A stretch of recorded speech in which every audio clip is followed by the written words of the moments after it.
guys, it's me, Pen, back with another video. Today we are going to be doing something a little different. I am going to be telling you guys about my mom passing away and kind of what I've learned about it and kind of the story and just how it's changed me, because it changed me, it changed who I am and how I see things and how I view things now. So I think it'll be beneficial for me because and hopefully in doing and sharing this story, it will help somebody else who's gonna go through what I've gone through. So I'm like shaking making this because this is a very touchy subject for me, but I do think it's important to share. And today is August 30th. My mom passed away September 6th, so in a week from today it'll be the 2 years since my mom passed away. So I thought it would be the right time to share this and just talk about it. So I guess I'll just start with the day that my mom passed away. Like I said, it was September 6th of 2020. It started off as a normal day. I remember I think it was a Saturday, maybe it was a Sunday. I think it was a Sunday actually, I don't remember. It was a Sunday. And Rob and I had plans, we were gonna go on a date that night. So that morning I got up and I was still living with my mom at the time. And I got up and I was doing laundry and I was folding laundry. And I'm gonna skip some of the details because some of it I'm just not ready to talk about or share. But I remember my brother, who was living with us at the time as well, he came in my room, and he busted in and he just said, "Mom's dead." And his exact words was, "She's dead." In his face, he looked just terrified. And I remember I was like, "No, she's not." And he was like, "Yes, she is." And I guess I probably should have started with this for you guys that don't know. My mom had COPD for years, which is a lung disease that obstructs your breathing, obviously. So it wasn't uncommon for my mom to have flare-ups and episodes where she would have a hard time breathing and she would need to go to the hospital. Like, it was something, especially towards the end, it was something that was very frequent. Towards the end, my mom was literally in the hospital, I would say, if not every month. Honestly, sometimes 2 to 3 weeks, my mom was going to the hospital, and she would stay in the hospital for a week, usually 5 to 7 days. There was actually a couple of times too where my mom was put on life support. I think that happened at least 3 or 4 times in the last couple years, and that was really hard too. But anyway, back to what I was saying. So the way how our house was set up, her room was here and my room was like right here towards the end of the hallway, and hers was on the side. And my mom was like laying in the bed, and I walked past and I looked into her room, and the way I knew my mom was gone. You just know. I remember I grabbed my phone, I walked out back and I called 911. And I remember the operator was like, can you go like try to perform CPR? And I knew my mom was gone. There was no doubt in my mind, but I couldn't go in that room. So I remember I gave the phone to my brother, and he went in there and did whatever. Honestly, I don't know what he did exactly, but because I was just standing outside in shock, and I was standing in the front yard. At this point, I walked to the front after giving the phone to Zach, which is my brother, and I waited for the ambulance. Called Pawpaw, which is my mom's uncle, but he's like a grandfather to everyone. And then I called my boyfriend, and he rushed over. He got there right after the ambulances got there. And I remember seeing my mom. I stood outside. I literally had gotten up. I was folding laundry. I didn't even brush my teeth or anything yet. When the paramedics got there, I think there was a cop there too, and they were talking to me for a minute, asking me like her history and stuff like that. And I remember them bringing her out in a stretcher, and there was a paramedic, if I'm not mistaken, and it's that whole day was just awful. But I think they were like, I don't know, but they were trying to get her back to breathing. And I remember I was standing there and I was talking, or I was waiting for the paramedics to come out and say, you know, where they were going to take her. And in a way, when I saw her on the stretcher, I kind of thought maybe that they would be able to save her. That wasn't the case, but it was, I remember I want to say it was like the head, I don't know who he was. He was either a paramedic or a fireman, I don't know, but he walked up to me and he said, you know, I don't want to get your hopes up, but I think they said we got her heart beating or something, but that doesn't necessarily mean, I don't know. But anyway, long story short, after talking with me and kind of explaining, we figured out where they were taking her. I remember after that, like, I went in the house. Rob was there at that point, and I went and I put on clothes and I brushed my teeth, and Rob called my sister and told her, and Rob and I went, he drove me to the hospital, and I remember I walked in there and my sister and her boyfriend were already there, and I walked in the room. They put me in like a private room, and like I said, my sister beat me there, so when I walked in, she was there, and I grabbed her hand, and I remember 2 or 3 doctors walked in there, and they basically told us that she was gone, and they tried to save her, but they couldn't. And my sister asked if she could go see her, and I didn't want to. So I just walked out and I walked back to the car, and in that little room, they wouldn't let everyone in there because it was, you know, during COVID, so it was just me and my sister in there. My sister's boyfriend was there, but I think he was outside the room. So I remember my boyfriend, he was waiting outside the hospital for me, and we walked to the parking garage and called my grandfather, and I told him, I confirmed it, and then I called my grandma, and I remember her just breaking down on the phone. I could barely even say like she's gone. Like I don't know, it was a very surreal thing. I remember going over to my sister's house later on. I don't know, but I went over to my sister's house. It was me, my brother, and my sister, and we were all just in shock, and it was that whole experience changed me in a way that it changed me forever. Like, there's just certain things that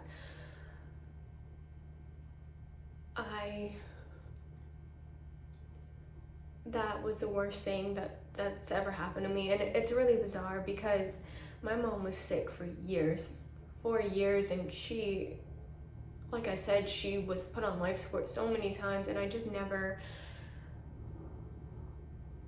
I guess I was just in denial. I just never expected my mom to pass away. So I remember like just walking back in the house afterwards and getting my clothes, like it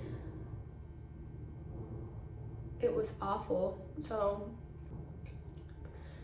that was like a recap of the day.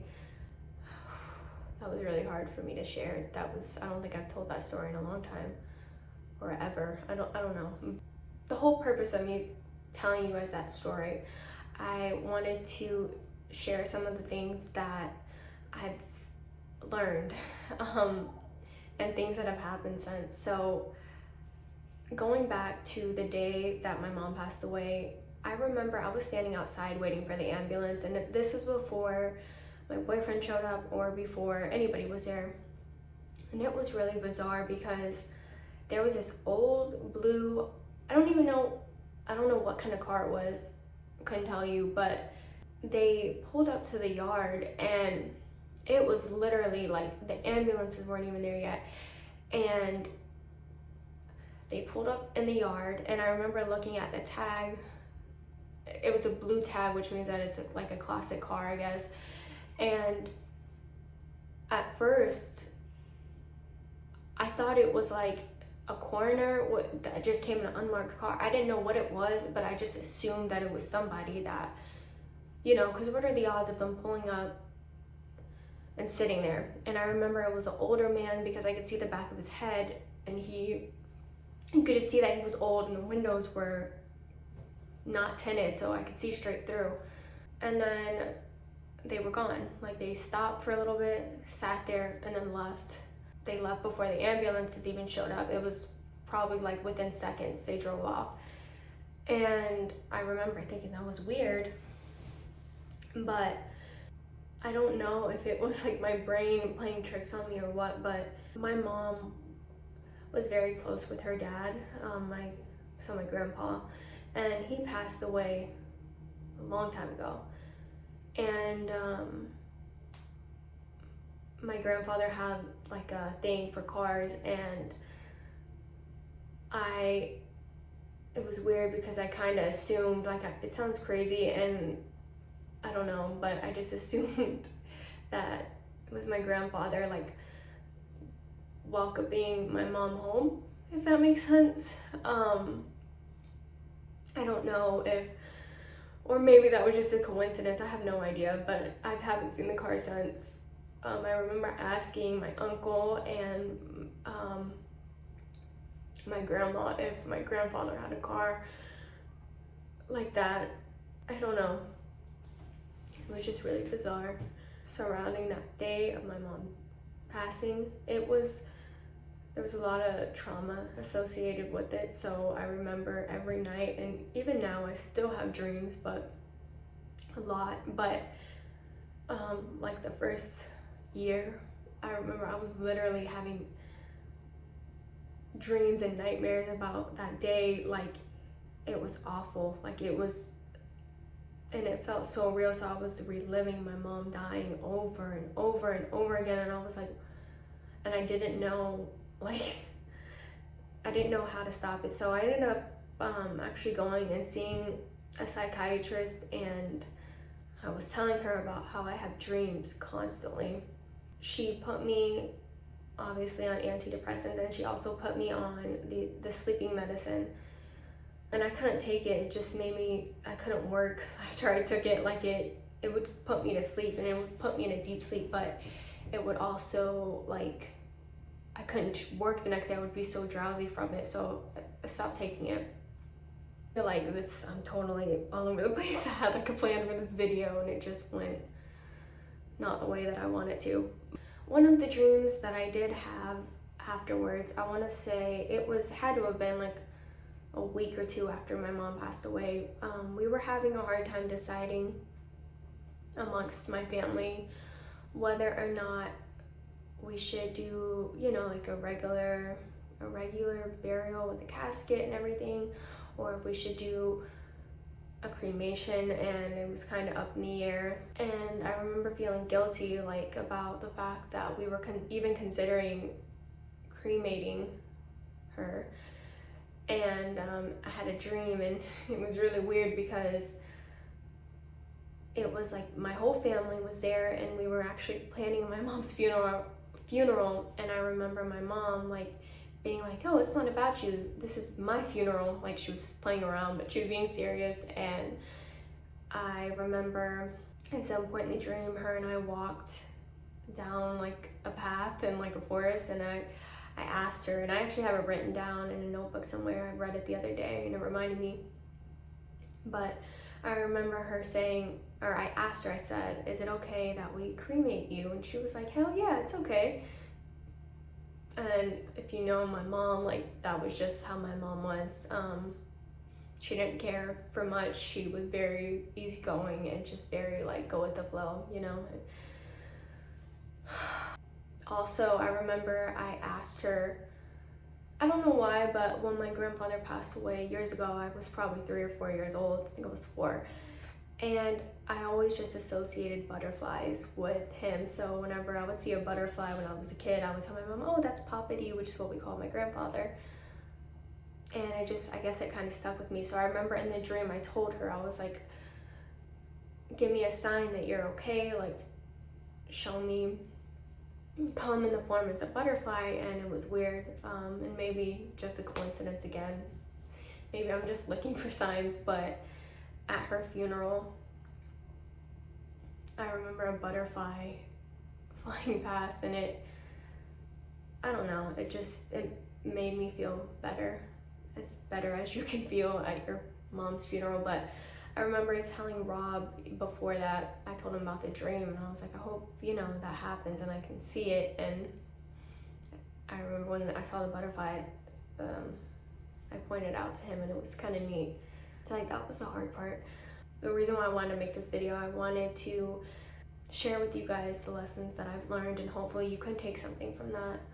So the first thing that I would say, and it sounds so cliche, but tell people you love them, whether that be your parent, whether that be your friend, whether that be your sister. Like I said, as sick as my mom was, I never thought my mom was gonna go. I didn't. And I've never been that I'm not very affectionate with people. I've always been like, I love people, of course, but I just assume that people know that. But I feel like it makes such a difference to say it and show it and act like it. And it sounds dumb, but I know for me, after everything, or most of the time, not every time, but I try to be very affectionate with my brother, with my sister, and my grandparents, because you just don't know. I wish, and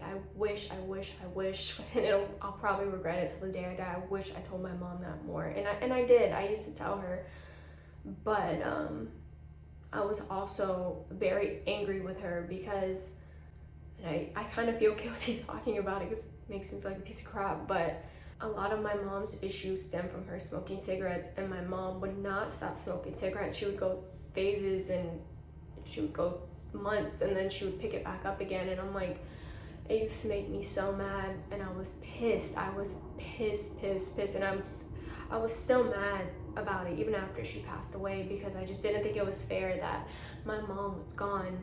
I was 21 years old, and my mom is gone. Anyway, I'm getting off the topic. The point is, just tell people you love them. Another cliche thing is forgive people. And it's really for you, but you do not want to live with regrets. Like, you don't want the last thing that you say to somebody to be is something negative, you know what I mean? Or to know that you were in a fight with somebody before they passed away, and you have to live with that for the rest of your life. It will eat you alive, and it, from experience, forgive people. Like, it'll make you feel better. It's just better for everybody. Another thing, and I feel like all of these are gonna be cliche, so I'm not gonna keep saying that, but just be happy. I just feel like life is so short. Just enjoy the time you have with people. Value that time, because again, you just don't know when you're not going to have that again. Take a little extra time to spend with your parents or your grandparents. Hug them. Little things like that go a long way. Don't belittle them, even if they piss you off sometimes. I'm sorry, my brain is kind of like scrambled. I would say after losing a parent, you kind of just have to take things day by day. Like holidays, of course, those are always hard. Birthdays are hard. The guilt, like the fact that you're survivor's guilt, I guess, that's real. like, it sounds dumb, but I always just remind myself my mom had such a hard life here, and she was suffering, like, with her breathing and things like that. She did not have it easy. So I choose to believe that my mom is in a better place, and I like to think that she's still with me every day, and I believe that I will see her again. I don't know, that's just what I believe, so I choose to hold on to that, and that gives me a little bit of peace when I think about it. I don't know, I had a plan for this video, but I feel like it went very far left. Not on purpose, it just kind of happened like that, but I want to say this. I guess if you take anything away from this video, love on your family, love on your loved ones, and just be nice and be there for them. I was so angry and pissed off all the time, and I look back and I can't believe I used to live that way. I was miserable all the time, and now I let go of a lot, and I'm still working on myself every day, but it's so freeing to forgive people and forgive yourself and just work on yourself. But yeah, definitely forgive, love, be nice. You don't want to live with regrets. So yeah. Anyway, this video, I feel like I had a plan for it, and it kind of completely went out the window. But I'm gonna end it here. Yeah. Anyway, thank you guys for watching, and I'll see you guys next time. Bye.